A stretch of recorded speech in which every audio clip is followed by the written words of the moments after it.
John is building a Whitehall, a David Payne design. Beautiful rowing skiff. And he's done a magnificent job. Look at the colours he's picked up. And he's to the point of throwing boat coat on. He's thrown boat coat on and been having trouble with runs. So he asked me if I'd come over and have a look and spend some time with him. So I've made it over, and I think I've worked out where his runs were coming from. He's using sponge rubber, just this stuff to put the boat coat on, plus he's not warming the boat coat. And this might seem okay at the time, but the epoxy won't draw into it, plus the excess, you can't pull it out of it, so it makes it hard to get it right. I can see a few imperfections up here. If you look along, see it's still fairly shiny and there's some pock holes. That could also be where an air bubble's busted or a bit of surface tension. So what I'm going to do, he's already sanded the back there. I'm going to come along and sand with the Abranet using the hand sander from this end. And I think I'll do this side where it's fairly shiny, and so we can show how it's got to come back. I'm going to do some sanding here. What I'm going to use is what's called a shuttle. They're brilliant. Got a Velcro back to it, and you'll see there's a whole heap of splinters in here. When you clean up plywood, saves a whole heap of splinters in your hands. I've got a brand new Abranet disc, and the reason I've got a brand new one is I had a second hand one on here, but I can't guarantee there's no contamination. These are SICK NS Abranet, and they've got no sterrates in them. It's very important when you're sanding. You've got to use a sanding disc with no sterrates, and I know because they bring these in specially for us. So I'm going to go sanding, and you watch how this chews it off. So just up here, I don't know if it's showing up with the camera, but there's a few light glossy bits. So I'm just going to run along.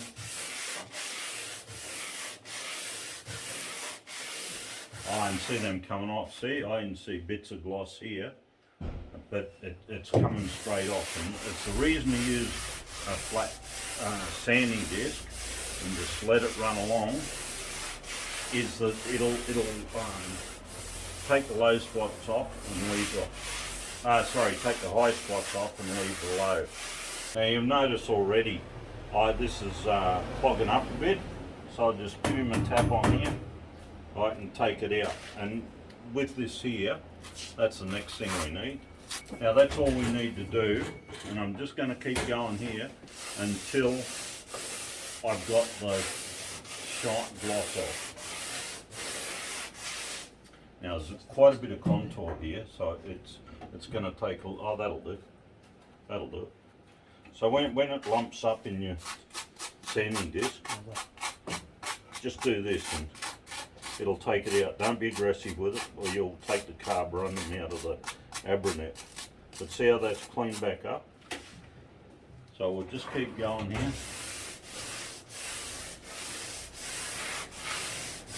Now because this is a bit of a compound, this fellow isn't necessarily totally flat, so I've just got to be careful here.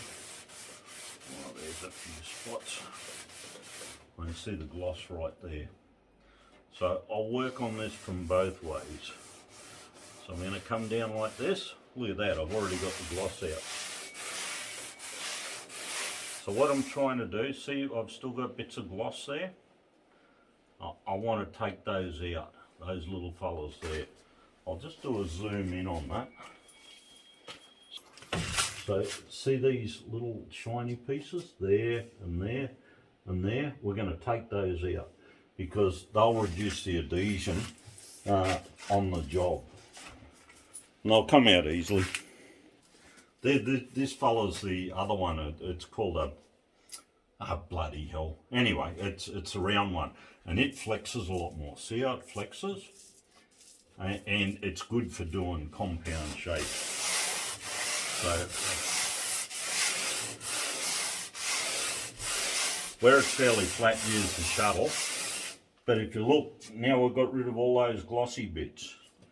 Now, where's my shuttle? I'm just going to come into the edge here, and I'm actually going to tilt it more towards the edge so that I get those bits. Right. Near a bit more. Increase my angle a little bit. Yeah, we're nearly there. Oh, not quite. Might have to do that by hand in there. Ah, that's looking magic. We've still got a bit here. Right, so we might use this fella, it'll conform better. There's the other way to get it out of your sanding disc. But see how those lumps are there? Don't leave them there, because what will happen, they'll grow, and if it gets hot, it'll lock on and you can't get it off. So what we're going to do is give him a light clean up. Do this. You just got to loosen them up. This is 80 grit, and when you're going to recoat with boat coat, that's all you need, just the 80 grit. Okay. Now we'll wipe down again and take the excess dust off. We're nearly there. This is coming up good. We've got a little bit on the edges, but I'll go back to the shuttle for doing them, I think.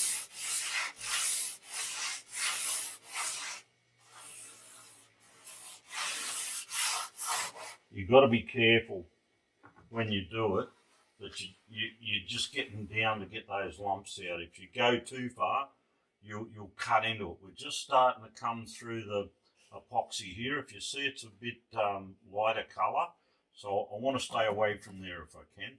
But I've still got a spot here I've got to take out. I might do it with this fella because it'll bend a bit better. Just want to get that down. Might have been a bit of contamination on the surface there when it was coated, and it just didn't want to go. There we are. Got him. Or down and up anyway. Now, the other thing you can do with these will bend into corners. So just push him down into that corner. I think I'm going to have to finish that edge off there just with a straight disc. So up here we've got a little bit. Let's get that's it. It's amazing when you use these. It doesn't take a lot of effort to get it off. Don't use blunt paper. You know, you're just creating work for yourself, and it just doesn't bring it down. There's a couple of bits there. Yeah. And I want to get right into this corner if I can. I think I'm going to have to do it by hand, or I'm going to cut into it. Where are we to? We'll come back here a bit more.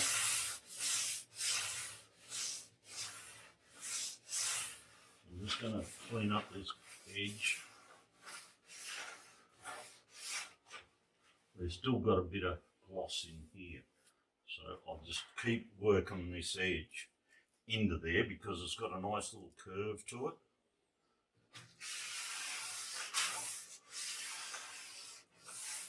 So just keep working more. Once we get it good, don't take any more off. I'll go this way now. See if I can put it in there. We're almost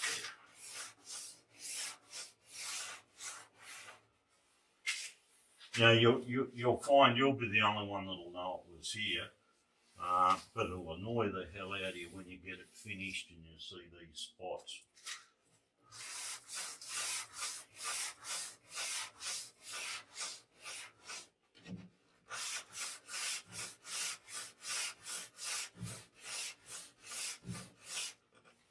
Come on, I don't want to cut down into it.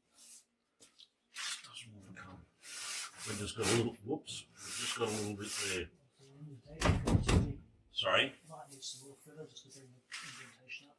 Yeah, it's almost there. I think. Hey.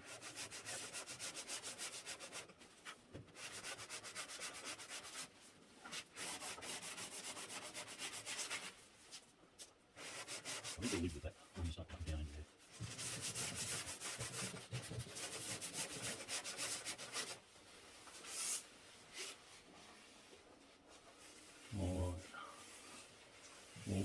good with that one. I want to try and get a bit out of this if I can. Now another technique to use, we'll pull him out. I'm just going to wrap this over, so we're in there like so. So we're just working in that. There we go, we've got that one. Now we'll go forward and work on this fella. Okay, just work along. So we're taking that gloss out of that corner. And we'll go in this way a little bit now. You'll find by doing this the boat coat will stick in the corner and it'll fill that bit of radius in anyway where we've undercut it. Now try and avoid using your hands. You're better off using a clean piece of fabric, right? Because could have oil or contamination on your hands. I washed them just before I started because they felt greasy. All right, we've got that done. We'll just move up here and tidy this up a bit more. There we go, look at that. So just a little bit there. Just take him down, don't take any more than we need. Just a fraction there.